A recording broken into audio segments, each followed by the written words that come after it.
as we have 47 days until November 5th. What's on your heart? To have access to the ballot box, freedom to be who you are and just be, to love who you love openly and with pride, freedom to just be. Huh? I must do my father's way. So in this part, this guy is going to ask his question about what Kamala Harris is going to do about keeping the border open, or she's going to keep it closed. So let's see what her answer is going to be.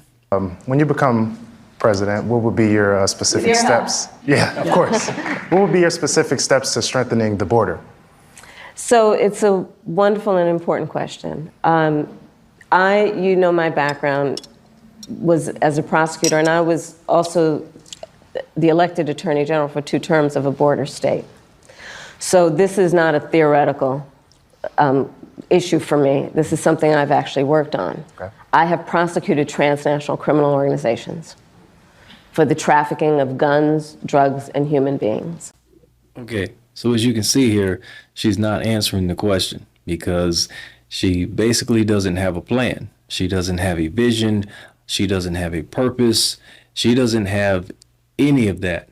So right now she's just basically rambling. So this next part, Oprah's going to help her out a little bit by getting the question across. To answer this guy's question, what are you going to do to keep the border closed or open? Do that. So to answer Justin's question, now that that bill has gone and hasn't passed, will you reintroduce that? Absolutely. And when I am elected president of the United States, I will make sure that bill gets to my desk and I will sign it into law. Thank you, Justin. Okay, it's pretty much sad that Oprah had to intervene for her to help her out. But we're going to go to this next part, and Oprah is going to ask her, what is it that you're going to bring to this country to help turn everything around, even those people that are on the fence? So let's see what she's got to say. What is on your heart to say to the American people as we have 47 days until November 5th? What's on your heart? To say to particularly those people who are still undecided or maybe indifferent or on the fence still? We love our country. I love our country. I know we all do. That's why everybody's here right now. We love our country. We take pride in the privilege of being American.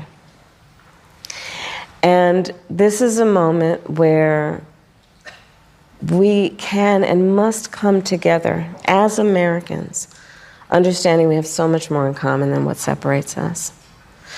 Let's come together with the character that we are so proud of about who we are, which is we are an optimistic people. We are an optimistic people. Americans, by character, are people who have dreams and ambitions and aspirations. We believe in what is possible. We believe in what can be. And we believe in fighting for that. That's how we came into being.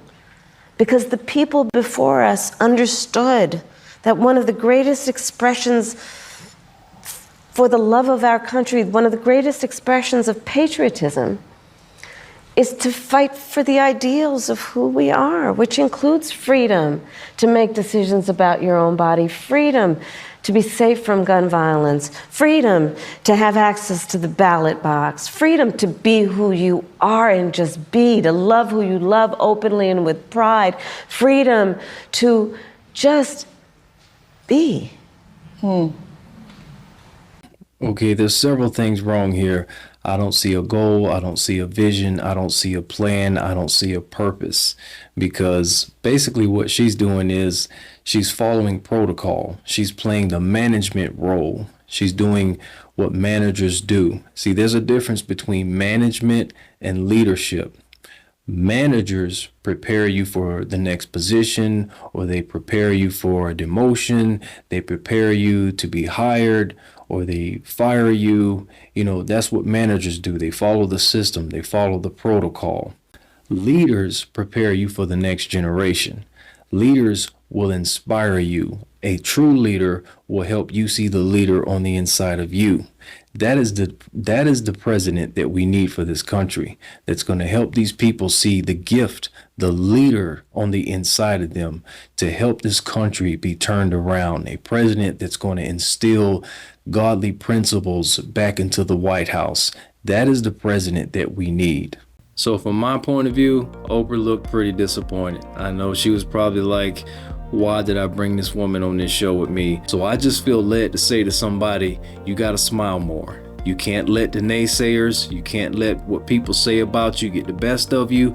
They're going to talk about you. You can't let that get the best of you.